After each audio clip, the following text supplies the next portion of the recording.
So today we're going to work on the Harris shutter effect. It's a pretty cool concept. We're going to use 3 colors. Your colors, it's completely up to you which colors you use, but just remember back on our color theory concepts. So basically you're going to open Photoshop, which is probably going to be down here on the bottom of your task level. Mine's white, yours might be blue, but if you can't find it, just go in there and do a search and then just search for Photoshop.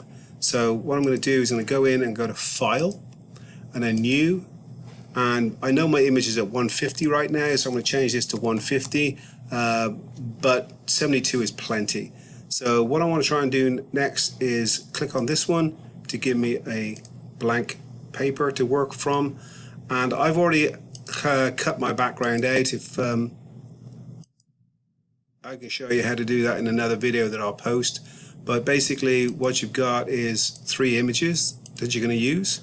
And I'm going to go to my blank sheet of paper here, and I'm going to click on this little icon up here. It's the move tool, and I'm going to select my first image. I'm going to go down and click on it, and I'm going to hold my mouse down. Then I'm going to hover back over my untitled blank sheet and then drag it down. All this time I'm holding the mouse button down, the left mouse button. If I let it go, there's my image. Now what I want to do is hold this corner here and reduce this down so it fits my page. I can stretch it back out if I want to. So, and then just double click and it click off it and it'll set. So go back to my move tool here, go to my next image, which is this one. I'm going to click on this. Again, I'm going to hold it down, hover over the top, bring it down here, hover and let it go. And there's my next image. And then finally, my third image, this one here, and I click on this. Again, holding the left mouse down, hover, come in here and just drop it down. Again, this one's large, so I'm going to go down, click the corner, use the corner when you move these things, and then basically you can drop that one in to fit. Now, what I'm going to do is I'm going to make these a little bit more dynamic, and I'm going to click on this one here, and I'm going to use my Control-T button. Oops, sorry, let me just deselect that one first. So Control-T will help you select your image. So make sure these are your layers. Make sure you're on the layer that you're trying to work with. Now the black one here is the mask. Okay, so that's the background. So that's been cut out and that's put a mask on it. But if I can turn these off if I want to, so if I select the eye, they'll go away. And I want to bring them back, I just hit the eye here. So basically then I'm going to work on this first layer here, and then now I can manipulate this. And I hold Control-T and you see this blue box come around it. I'm going to make this one slightly smaller and then bring this one a little bit closer in here. So that looks like a little bit of distance between her and the first one. Then I'm going to click on the middle layer here. I'm going to hit the eye level to make sure I'm on the right layer. And again, Control-T will bring it up. And then I can bring this one in here and make that one slightly smaller as well. So I'm going to look for a nice, interesting composition here. Maybe I want it to be slightly bigger, which I do. Let's see, maybe bring it to about there. That looks pretty good. And then hit Control-D for deselect, or just click off it. And then you should be the situation where you got the 3 pictures. So now we have all 3 images in place. What I'm going to do is I'm going to select my middle option here, which is this one right here, and I'm going to double click on the little thumbnail picture, double click on there, and I should have a box come up. And these RGB are the primary colors for light. I know we were talking about primary colors red, yellow and blue, but when we're playing around with light, it's RGB, red, green and blue. We're going to go ahead and turn off let's do this. Let's turn off the blue and the green, and we'll just leave the red channel there. Now, it's a bit hard to see, so what I'm going to do is I'm going to select this layer here, this slider, and that will actually slide to the point where it's disappeared there. So I'm just going to bring this up to where I think it's going to be suitable, just to have a few little extra bits of information in it.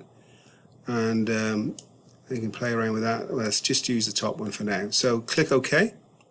And then I'm going to repeat that for the other channel.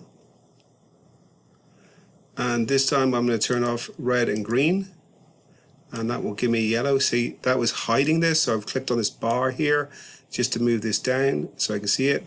And again, same process here. You can slide this up so it starts to look one way or the other. So you can play around with that.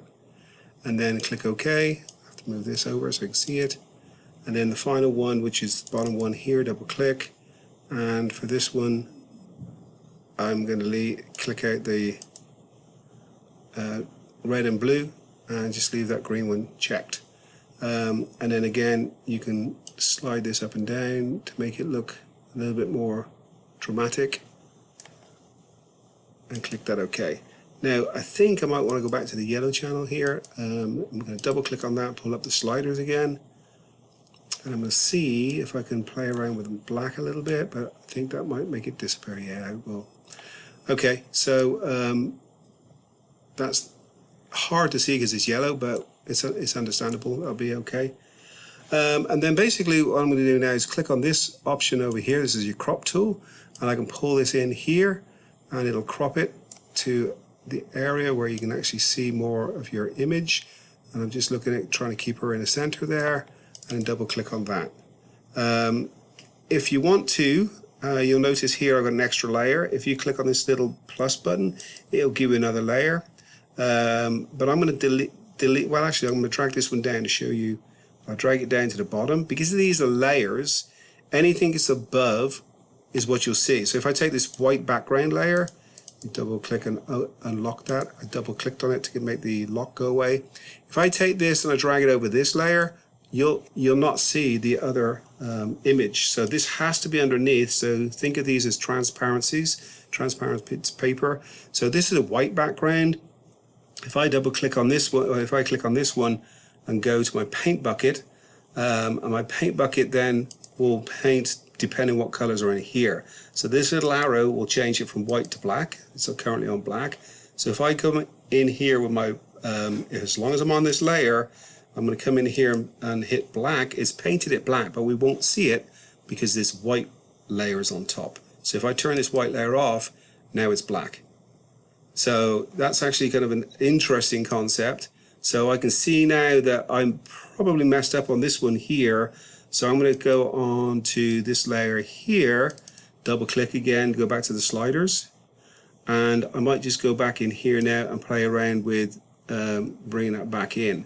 So I kind of like it as it was. Before with the white, it probably didn't look so good.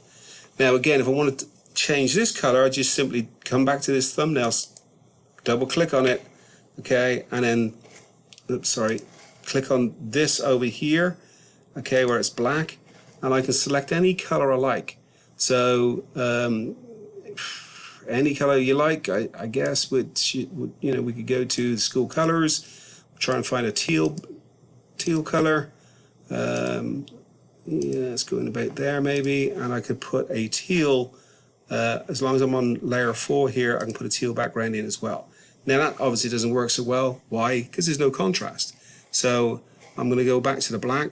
So I'm going to use Control Z will undo that. So I kind of like the black. It's a little bit more contrasty.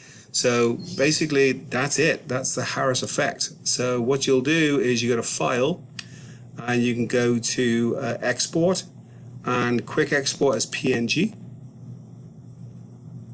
And then the PNG, you'll save that wherever you're going to save it. Save it on my desktop and name it, of course. So Harris effect, and save that on my desktop. And then I will place that inside my presentation so I can get it graded. That is the Harris effect. All this is trying to do is get you to understand what channels are and RGB. But again, you can use any 3 colors you like. Think about your color theory though.